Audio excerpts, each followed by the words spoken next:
ઘણા બધા ખેડૂત મિત્રોની કોમેન્ટ આવે છે કે પરાશરાભાઈ તમે કપાસનું વેચાણ તો નથી કરી નાખ્યું ને? તમે મારી પાછળ ખેડૂત મિત્રો ખુદ આ વિડીયોમાં જોઈ શકો છો કે મારી જે ગોડાઉન છે તેમાં કપાસ અત્યારે ખૂબ સારી રીતે થળી કરીને સાચવવામાં આવેલો છે.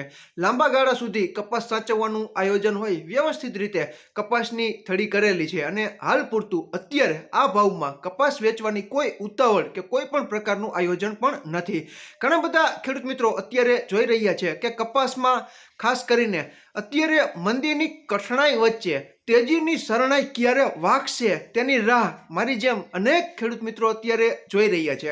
કપાસ બજાર થોડા દિવસો પહેલા સુધરી ફરી પાછી સ્થિર થવા માટે થનગનાટ કરી રહ્યું હોય કપાસમાં અત્યારે ગામડે બેઠા ઘણા બધા ખેડૂત મિત્રો કોમેન્ટ કરે છે કે પરાશરાભાઈ 1440 થી 1470 1480 અને અમુક ખેડૂત મિત્રો કહી રહ્યા છે કે અમારા વિસ્તારમાં અતિ સારો કપાસ હોય તો કપાસના 20 કિલોના ઊંચામાં ઊંચા ભાવ 1500 ની આસપાસ પણ અમારા ગામમાં ઘરે બેઠા બોલાઈ રહ્યા છે.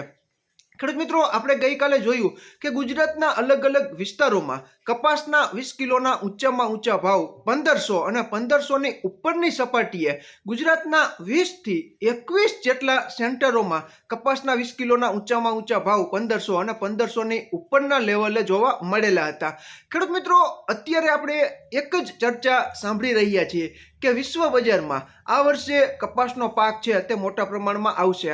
અત્યારે આપણને ગુજરાતમાં આવકો વધી રહી છે તેનું કારણ એવું છે કે સિઝન લેટ છે અને મોટાભાગના ખેડૂત મિત્રોને શિયાળુ પાકોના વાવેતરમાં ખેતી ખર્ચ કરવો પડતો હોય પાક સંરક્ષણના પગલાઓ ભરવા માટે, તો પૈસાની જરૂરિયાતને લીધે મોટાભાગના ખેડૂત મિત્રોએ વેચવાલી વધારી દીધી છે. એટલે કપાસની આવકો છે તે અમારી દ્રષ્ટિએ વધી રહી છે.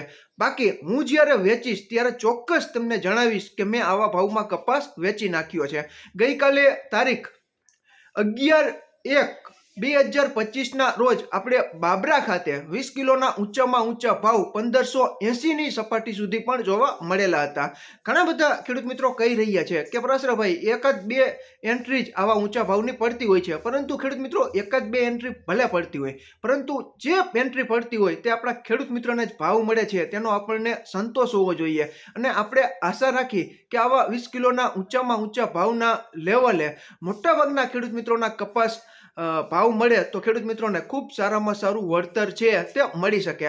આ વર્ષે આપણને ખબર જ છે કે કપાસનું ઉત્પાદન છે તે વાવેતર વિસ્તાર ઘટવાને લીધે ઓછું જ આવશે. ગુલાબી ઈયળનું પણ નુકસાન ઘણા બધા વિસ્તારોમાં જોવા મળી રહ્યું છે તેવું પણ આપણને ઘણા બધા ખેડૂત મિત્રો જણાવી રહ્યા છે.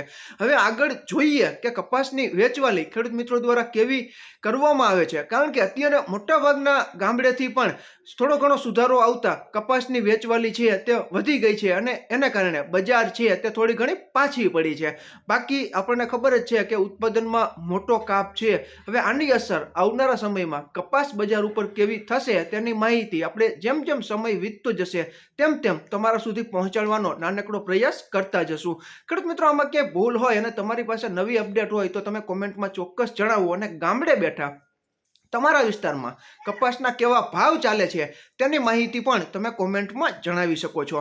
ફરી જ મળશું નવી જ માહિતી લઈને નવા જ આવનારા વિડીયોમાં. ત્યાં સુધી આપ જોડાયેલા રહો, માહિતગાર બનો, આગળ વધો. આભાર ખેડૂત મિત્રો.